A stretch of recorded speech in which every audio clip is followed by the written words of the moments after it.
So first of all, just a visual representation. Okay, so is this a problem of entrance design or person design? Right? So we have a situation here. You could look at it either way, right? I mean, there could be a problem with the accessibility of this place, or there could be a problem with this person. And it just depends on how you look at it.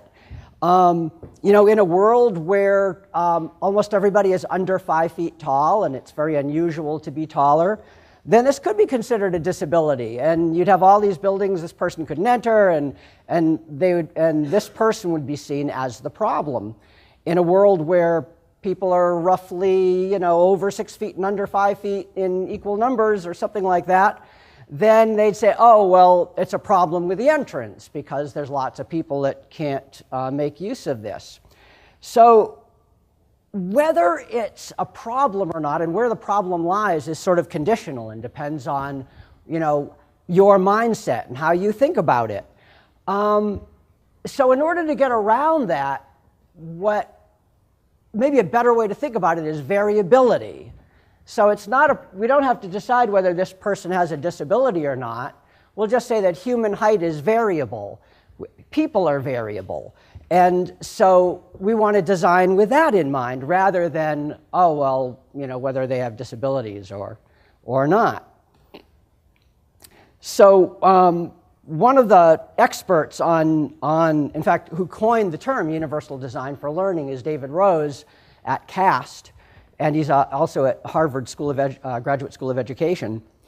And I'm just going to read this because I think it bears, it bears on everything I'll be talking about today. One of the clearest and most important revelations stemming from brain research is there are no regular students. The notion of broad categories of learners, smart, not smart, disabled, not disabled, regular, not regular, is a gross oversimplification that does not reflect reality. By categorizing students in this way, we miss many subtle and important qualities and focus instead on a single characteristic. So let's see, another show of hands. How many people here are different? And for those who don't, who have different motivations, interests, physical abilities, things that make you different in some way from the person sitting next to you, limitations, quirks, abilities. Now, if I asked how many people have disabilities, there would probably be fewer hands. I'm sure there are some folks with both with disabilities, but earlier you said, I said you have limitations, but you may not consider those limitations a disability. And the other important thing to remember is that variability includes abilities, including as well as disabilities. So things that you might be really good at that's unusual. And we forget that, but when you think about variability, we take that into account. And then the other thing is that sometimes characteristics that limit us, or that you think of as a limitation, can also give us advantages. And I'm just going to show you a quick video, which I edited down just to be short, but I think is really important, of someone who sort of exemplifies that. Let's see if I can get this to play, and we'll get the audio.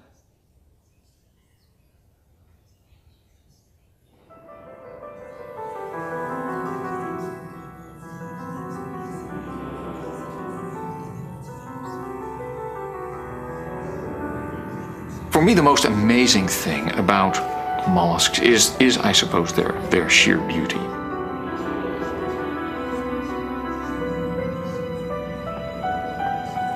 The diversity on a simple theme of spiral growth. How much you can do with a simple theme like spiral growth.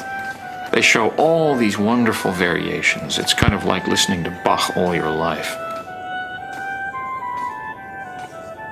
Blind since childhood, Gary Vermeer has been able to decipher millions of years of history with his fingertips.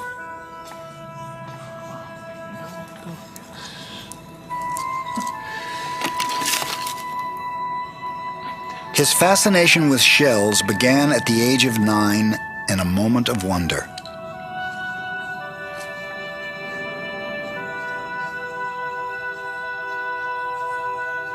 I was first shown some shells from Florida by my 4th grade teacher.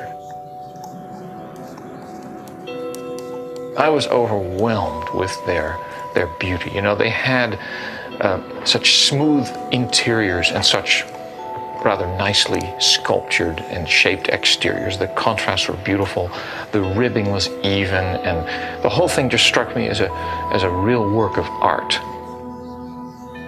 And I never turned back. I mean, that was, for me, the beginning of a career, really.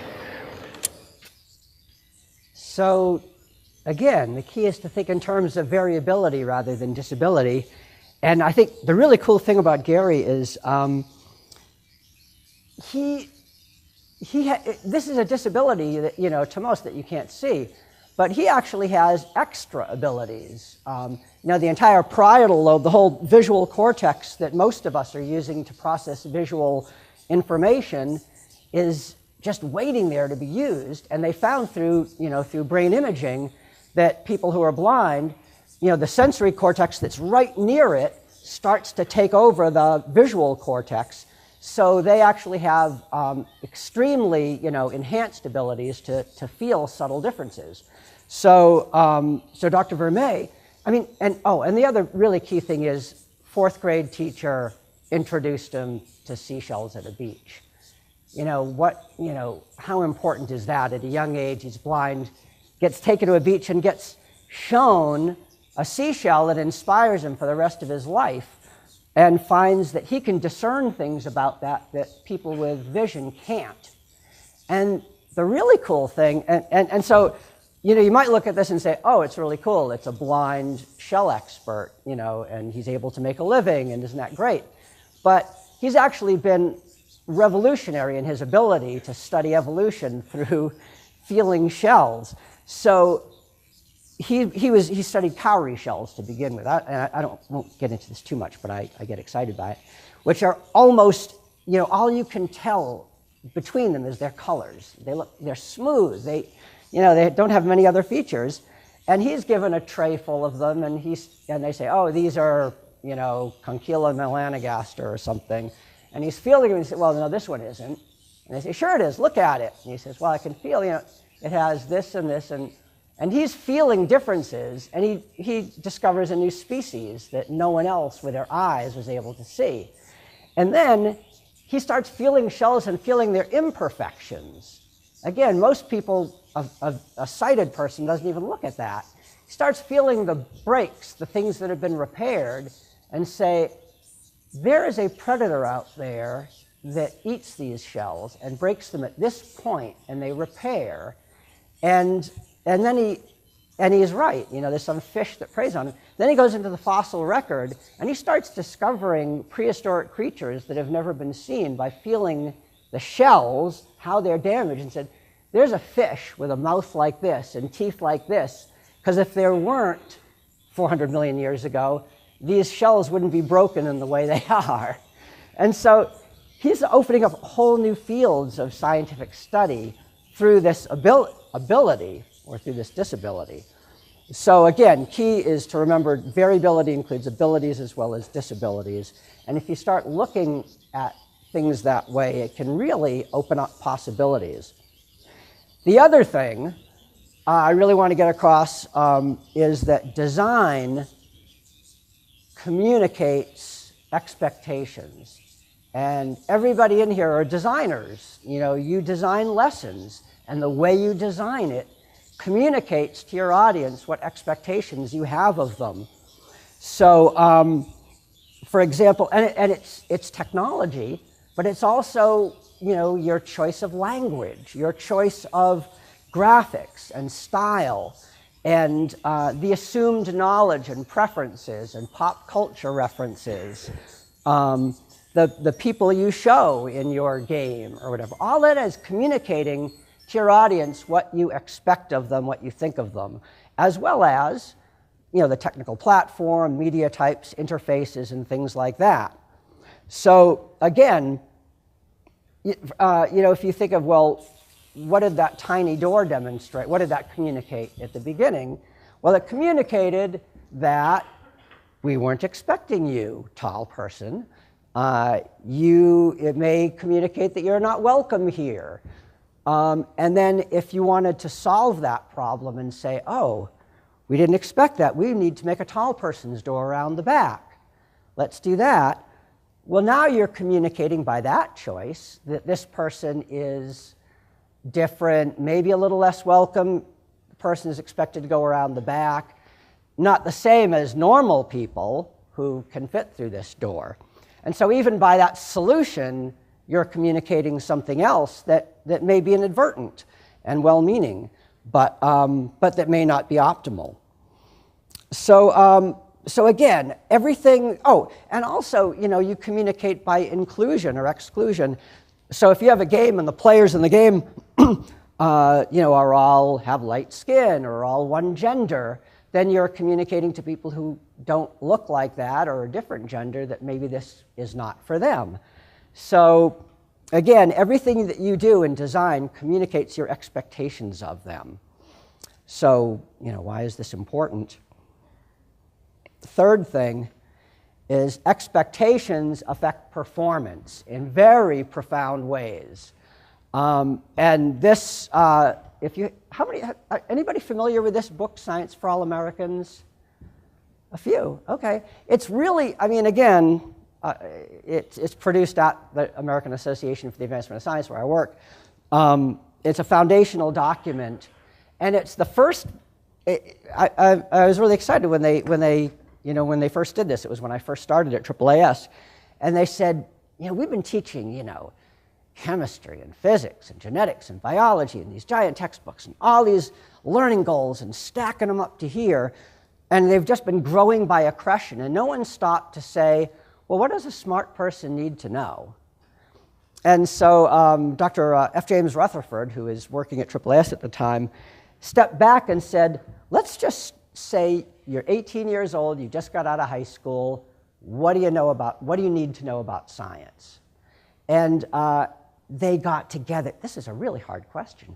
They got to, and the geneticists say, oh, you have to know about Mendel, and you have to know about this, and you have to know about genotype, phenotype. And then, they'd turn to a geologist and say, do you know that? And they say, well, are you science illiterate? No. Well, then a person does not need to know that, unless either this geologist is illiterate, or this is not necessary to be known. So they boiled it down, and came up with this slim volume of, this is really what you need to know to be a smart adult and know the science you need to navigate society. And then, after this, they stepped back and said, okay, well, what do we need to teach in grades 9 through 12? So at the end of grade 12, they will have an understanding of this. And then they did the benchmarks for science learning. Then they said, okay, what do we need to teach in grades 6 through 8 so that by grade 9, they'll know enough so they can learn the things they need to graduate being science literate, and went all the way back to K2. And so really, it's really, and everything is research-based. And so, and also learning methods were included. And everything that's in here, way back from 1989, you will find echoes of the next generation science standards. It's sort of core. So students respond to their own expectations of what they can and cannot learn. If they believe they're able to learn something, whether solving equations or riding a bicycle, they usually make headway. But when they lack confidence, learning eludes them. And then, that's their expectations about their own performance. Expectations of others guide their performance. So when a teacher signals his or her lack of confidence in the ability of students to understand certain subjects, the students may lose confidence in their ability and may perform more poorly than they otherwise might. And if you go in here, there's even lots of research studies to buttress this. So, all the way back to design, accessibility, if you're not paying attention to these things, you're leading to kids who have low expectations for themselves and predictably will not do very well in whatever subject it is, whether it's science or English or art or riding a bicycle, if the teachers around them don't really believe that they're going to be successful at it. And that is all implicit in the lessons that we design, the games that we make, and so we have to be extremely careful about that. this is one more video about expectations and about beating them. And hopefully we'll...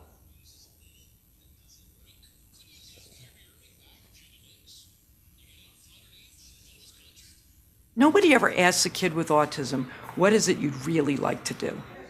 At this school, we ask the kids, what is your goal? What is your dream?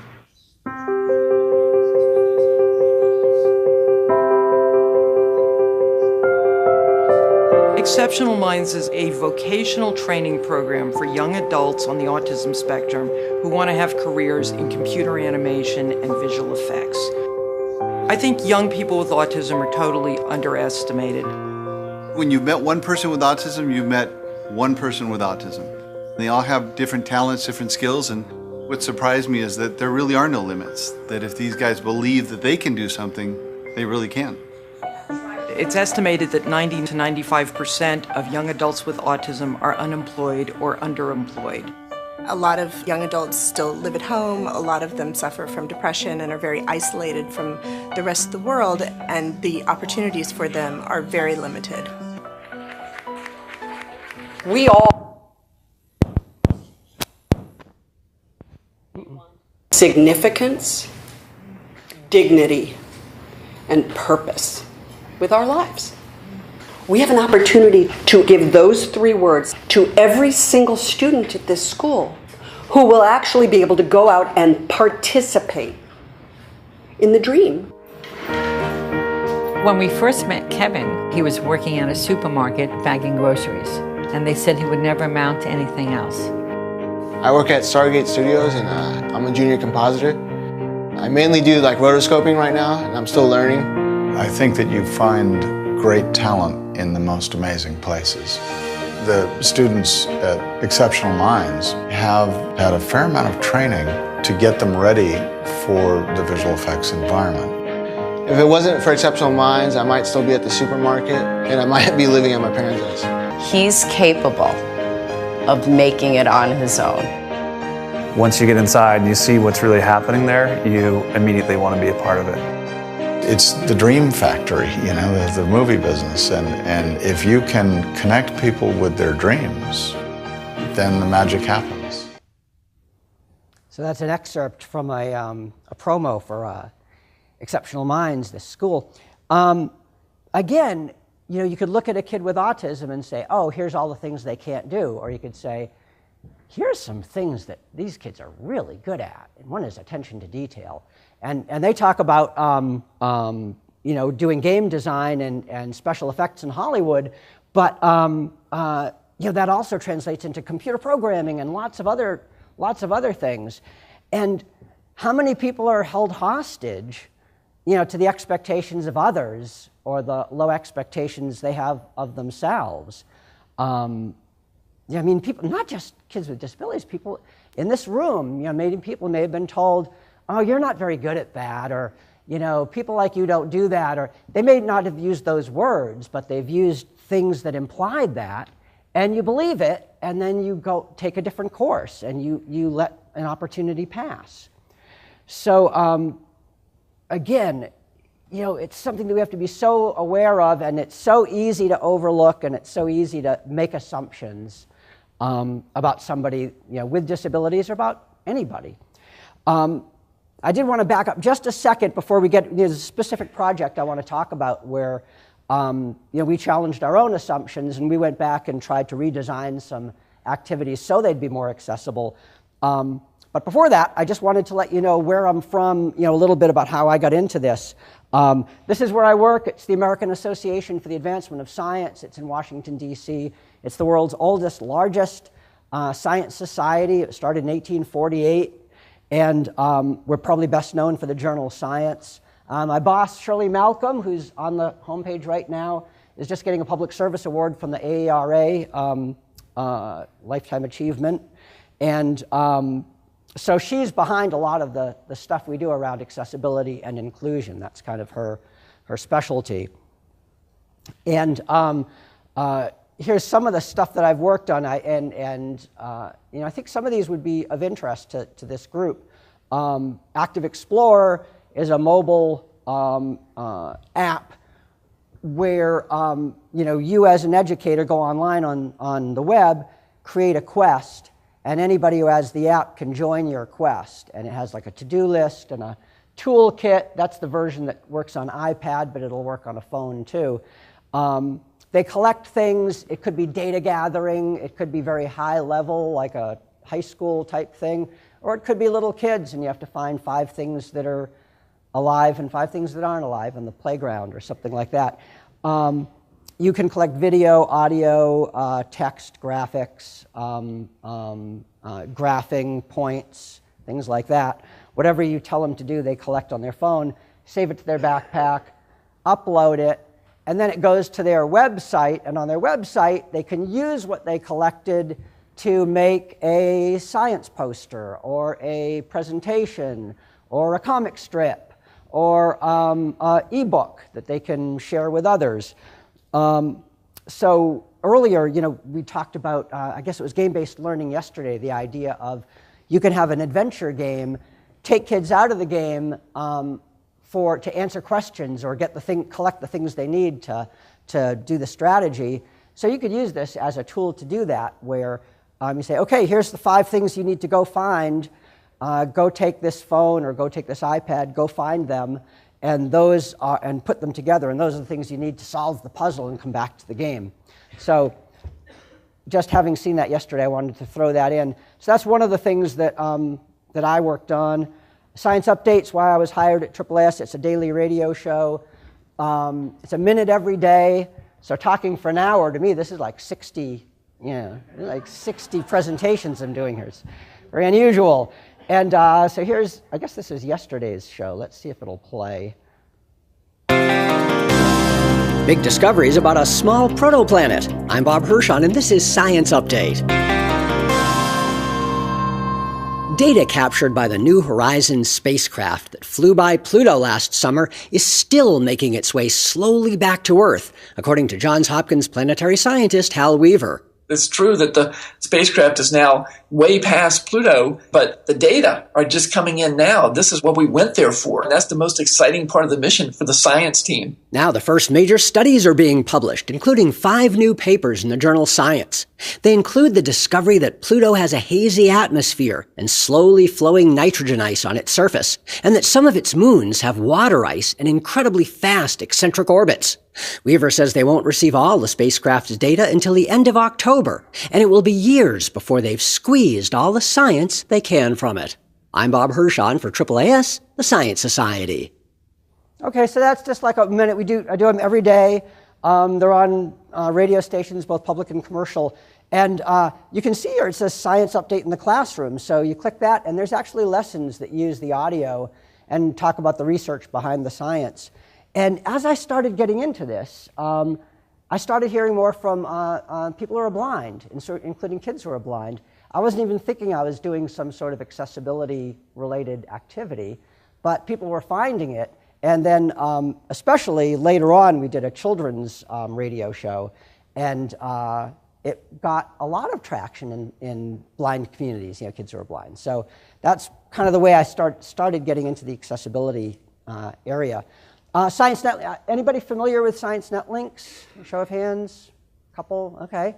So late 1990s, the MCI still existed and came to us looking to try to help teachers use the internet in the classroom, because this was a new thing. And so I did a PowerPoint presentation of what I